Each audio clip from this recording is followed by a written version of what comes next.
In 1460 BCE, Commander Scipio Aemilianus stood watching Carthage burn. He had just eliminated Rome's greatest rival. Today, the physical remnants of that absolute victory still sit along the North African coast. With undisputed mastery over the Mediterranean, the Republic seemed poised for an endless golden age. But conquering the Mediterranean did not secure Rome's future. It set off an economic chain reaction that would slowly tear the Republic apart from the inside. The backbone of the Roman state was the citizen farmer. These men worked small, family-owned plots of land, and when war broke out, they provided their own weapons to serve in the legions. But decades of relentless overseas expansion flooded Italy with immense wealth and hundreds of thousands of war captives. The Roman elite used these spoils to buy up the Italian countryside, consolidating family farms into massive agricultural estates known as Latifundia. Average farms couldn't compete with plantations worked by slave labor. Bankrupt, rural families fled to the cities as destitute, landless workers. This created a severe legal problem for the army.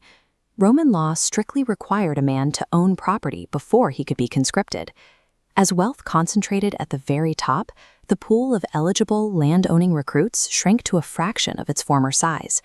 Rome's explosive military success was actively devouring its own civic foundation, engineering a catastrophic manpower crisis.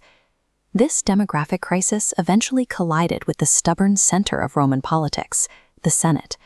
Two aristocratic brothers, Tiberius and Gaius Gracchus, used their positions as tribunes to force a solution. They proposed taking back illegally hoarded public land from the rich and redistributing it to the landless poor. The conservative elite, determined to protect their immense wealth, absolutely refused to compromise and blocked every legislative attempt at reform. The gridlock broke in the worst way possible. Senators and their armed supporters attacked Tiberius, and later his brother Gaius, brutally beating them to death in the streets of Rome. Bloodshed and assassination had officially replaced debate as a valid tool for solving political disputes. With the government completely paralyzed and the farmer-citizen class dying out, the military was forced to find its own way to fill the ranks. The traditional story claims that in 107 BCE, General Gaius Marius executed a sweeping set of changes known as the Marian Reforms, instantly creating a professional army of the poor. But this idea of a sudden, overnight overhaul is actually a modern misunderstanding, popularized by 19th-century German scholars.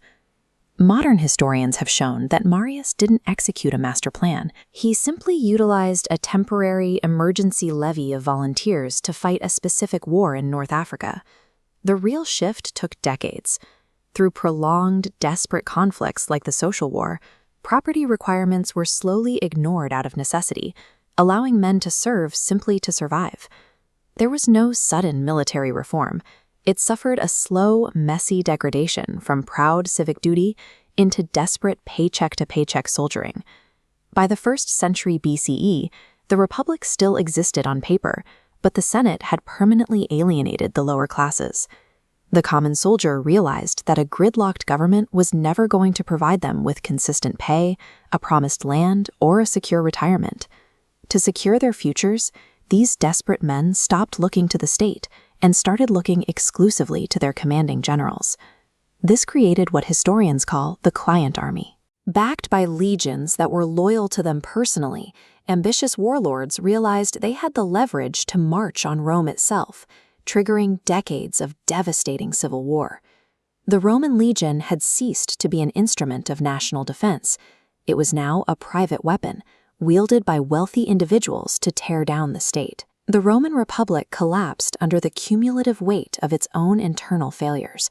This was a slow socioeconomic suicide, occurring over generations, as the ruling class chose to protect its own wealth over the stability of the state. The Republic became irreparably gridlocked by extreme inequality, losing the ability to function or reform. When a state fails to alleviate the suffering of its people, the common citizen will eventually abandon the Republic for anyone promising a future. The fall of Rome reveals the systemic fragilities of any government where the ruling elite refuses to adapt to the needs of the people.